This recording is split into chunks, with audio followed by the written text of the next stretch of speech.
नमस्कार, मैं रघुनाथ प्रसाद आज पुनः चर्चा कर रहा हूँ नीट 2024 के रिजल्ट की।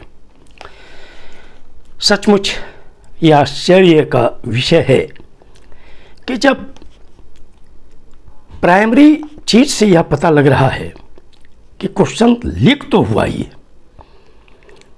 और एनटीए के पास कुछ ऐसे सवाल जिनका उत्तर उनके पास नहीं है कि जब 5 मई को परीक्षा हुई, 5 मई 2024 को, उसी दिन पटना में गिरफ्तारियां हुई और ईओयू ने इतनी तत्परता से जांच किया, उसमें आगे बढ़ी वो, और उनके द्वारा जब क्वेश्चन के सैंपल्स मांगे गए तो 3 पत्रों के बाद भी अभी तक एनटीए ने उनको पत्र उपलब्ध नहीं कराया। इसका एनटीए के पास कोई जवाब अभी तक नहीं, कोई एक्सप्लेनेशन नहीं। दूसरा कि जब हर साल टॉपर 1, 2, 3 हुआ करते थे, यह कौन सी बात हुई, कौन सी परिस्थिति आई कि 67 टॉपर्स 720 में 720 अंकों के साथ, इसका भी कोई जवाब उनके पास नहीं है। तीसरा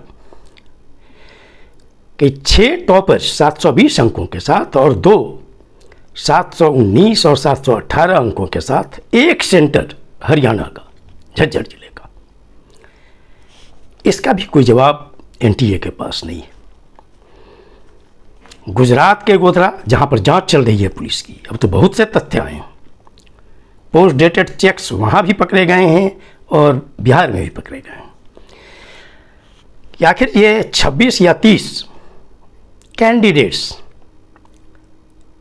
जो उड़ीसा के थे, झारखंड के थे, कर्नाटक के थे, उन्होंने सेंटर गोधरा के उसे स्कूल को क्यों चुना, उनके पास इसका भी कोई जवाब नहीं है। एनटीए के पास इस बात का भी कोई जवाब नहीं है कि ग्रेस मार्क्स जो दिए गए, आपने पहले नोटिस क्यों नहीं दिया जब 23,35,000 कैंडिडेट्स थे? इस बात को क्यों छुपा कर रखा गया कि ग्रेस मार्क किस परिस्थिति में दिए गए? ऑनरेबल सुप्रीम कोर्ट के जिस ऑर्डर को आधार बनाया गया, उस आदेश में स्पष्ट लिखा हुआ है कि मेडिकल और इंजीनियरिंग पर लागू नहीं होगा। यह तो मामला मैं समझता हूं कि इस देश के नौनिहालों का, कि उनको लाखों लाख रुपए खर्च कर, और विभिन्न संस्थाओं का कि लाखों लाख रुपए खर्च उन्हें करना पड़ रहा होगा बड़े बड़े अधिवक्ताओं को रखने में, और ये बच्चे 23,35,000, उनके माता पिता, उनके भाई बहन के मानसिक स्थिति को सोचिए। और एनटीए को कहीं भी कोई रद्द होने की स्थिति आती है, कौन सी संस्था रद्द करती है? एसएससी सीजीएल ने तुरंत बात खुली और उन्होंने कैंसिल कर दिया।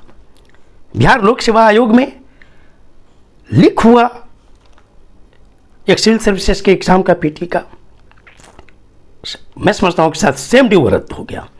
मध्य प्रदेश में पटवारी की परीक्षा हुई, पहले तो सरकार बचाव की मुद्रा में आई, लेकिन जब उदाहरण सामने आए तो उन्होंने तुरंत रद्द कर दिया। उत्तर प्रदेश में पुलिस परीक्षा में, जहां लगभग 50 लाख कैंडिडेट थे, बात सामने आई, सरकार ने वस्तुस्थिति को समझा, उसे रद्द कर दिया।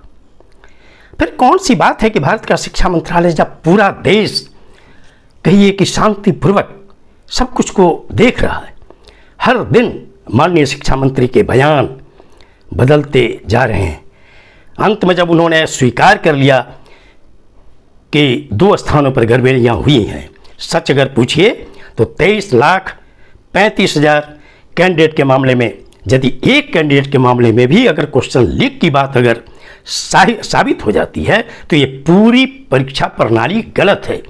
और एनटीए को तो इस मामले को यह देखना चाहिए था कि इनको तुरंत विश्वसनीयता को कायम करने के लिए पूरे देश में, क्योंकि बहुत बड़ी परीक्षा है, इससे डॉक्टर आते हैं जिन्हें इस धरती पर दूसरा भगवान का रूप दिया जाता है, तो उन्हें तुरंत इस पर निर्णय लेना चाहिए था और इसे रद्द कर देना चाहिए था। अब तक इतना जो खेल हो रहा है ये नहीं होना चाहिए था। कई चैनलों पर मैंने देखा कि एनएसयूआई और आयशा के प्रतिनिधियों के अतिरिक्त अखिल भारतीय विद्यार्थी परिषद के एक नेशनल सेक्रेटरी श्री वीरेंद्र सोलंकी को अपनी बातों को रखने मैंने देखा। मैं उन्हें साधुवाद देता हूँ कि वे राजनीति से परे जाकर वो विद्यार्थियों के सही मांग के पक्ष में खड़े हैं। और मैं उनसे अनुरोध करता हूँ कि चूंकि आपका विद्यार्थी संगठन सत्तारूढ़ दल से जुड़ा हुआ है, इसलिए आपकी एक इस मामले में भी अहम भूमिका हो सकती है। और पूरा देश अब यह मानकर चल रहा है कि इसको तो रद्द होना ही चाहिए था। ऑनरेबल सुप्रीम कोर्ट में जवाब दे देना चाहिए था शिक्षा मंत्रालय को, एनटीए को, कि जो तथ्य आए हैं सामने उसके आलोक में इसे रद्द किया जाता है, फिर तुरंत परीक्षा लेकर 1 महीने में रिजल्ट किया जाए।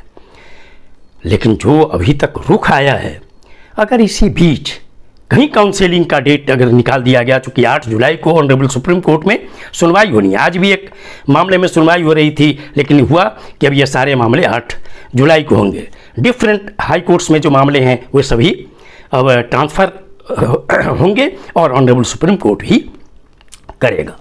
सच अगर पूछिए तो मैं कई चैनलों पर देख रहा था देश के जाने माने पुलिस अफसर, रिटायर्ड डीजीपी श्री विक्रम सिंह जो यूपी में डीजीपी थे, और retired ex special director Shri Yashovardhan Azad साहब, इन दोनों की जो प्रतिक्रिया मैंने सुनी तो मुझे बहुत ये लगा कि ऐसे ऐसे लोग जो कितने हजारों हजार जांच से गुजरे होंगे, और इन लोगों का ये कहना है कि अब तक एनटीए या शिक्षा मंत्रालय अगर रद्द नहीं करता है तो आश्चर्य का विषय है।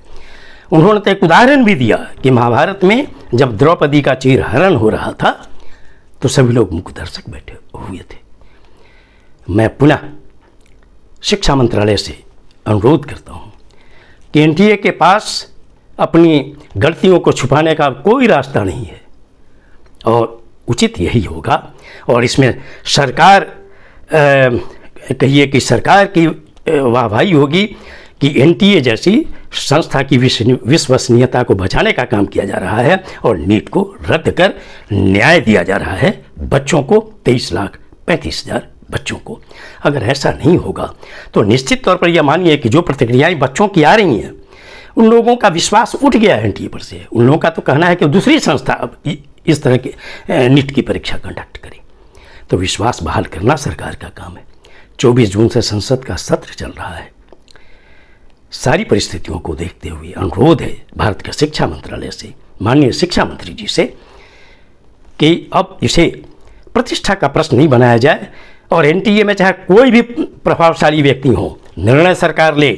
और अभी की परिस्थिति में साख उनकी खत्म हो गई है। एनटीए के चेयरमैन, डायरेक्टर जनरल, इन लोगों को पद से हटाया जाए। जांच की प्रक्रिया को पूरे तौर पर निष्पक्ष होने के लिए, और ये दुखद है कि कोई कमेटी बने और उसकी देख रेख कौन करें, तो एनटीए के चेयरमैन जिन पर स्वयं आरोप है, यह उचित किसी भी तरह से नहीं है। और वहाँ पर जो भी कर्मचारी या पदाधिकारी दोषी हो, इन सभी को ओवरहॉलिंग की ज़रूरत है एनटीए में, वो किया जाए।